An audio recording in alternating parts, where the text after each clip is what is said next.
പരിശുദ്ധമായ BIS 916 hallmark സ്വർണ്ണാഭരണങ്ങൾ മാത്രം വിൽക്കുന്ന സേവന പാരമ്പര്യം. പുന്നക്കൽ ജുവലേഴ്സ്, ആലപ്പുഴ, എരമല്ലൂർ, തുറവൂർ, വൈക്കം.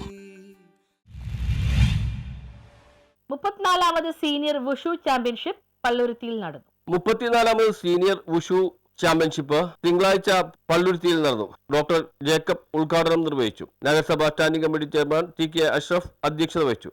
അഡ്വക്കേറ്റ് അശോക് ബീഷനായി സമ്മാനദാനം നിർവഹിച്ചു. 34ാമത് സീനിയർ ചാമ്പ്യൻഷിപ്പാണ്. ഒരു 12 ക്ലബിൽ നിന്ന് 180 പേരെ കുട്ടികൾ പങ്കെടുത്തിട്ടുണ്ട്. 18 വയസ്സിനും 40 വയസ്സിനും ഇടയ്ക്കുള്ള ചാമ്പ്യൻഷിപ്പ് ഇവിടെ നടന്നുകൊണ്ടിരിക്കുന്നത്. ഇന്ന് മഴയായിട്ട് കറക്റ്റ് 150 പേരോളം വന്നു. ചാമ്പ്യൻഷിപ്പ് ഇതുവരെ നല്ല രീതിയിൽ നടന്നു പോയേക്കാം. ഇഞ്ചുറിയോ കാര്യങ്ങളൊന്നുമില്ല. അത് വളരെ ഒരു സന്തോഷമായ കാര്യമാണ്. പിന്നീട് ഈ കുട്ടി കളിക്കുന്ന കുട്ടി ഗ്രേസ് മാർക്ക് സ്കോളർഷിപ്പും ജോലി സാധ്യത വളരെ ഏറെ യൂഷ്വലും ലഭിക്കുന്നതാണ്. എറണാകുളം ജില്ലാ സ്പോർട്സ് കൗൺസിൽ അണ്ടറിലാണ് ഈ അസോസിയേഷൻ പ്രവർത്തിക്കുന്നത്.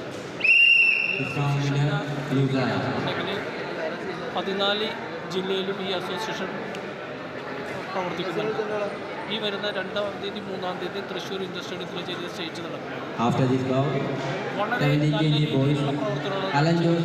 ഒന്നാമത്തെ കാര്യം നമ്മുടെ ഈ സമൂഹത്തിൽ പത്രത്തിലാകട്ടെ ടിവിയിലാകട്ടെ 12 ക്ലബുകളിൽ നിന്നായി 200 കുട്ടികൾ പങ്കെടുത്തു. മെയിൻ റഫറിയായി മേരി ടാനി ആന്റണി, സൈഡ് റഫറിമാരായി Athira CP, Abin CP, Roma CR, Vasudev Baiju, Gilbert John എന്നിവരാണ് പ്രവർത്തിച്ചത്. എറണാകുളം ജില്ലാ wushu association secretary AP Udayan സ്വാഗതം ആശംസിച്ചു. Senior technical vice president KJ Johnson നന്ദി പറഞ്ഞു.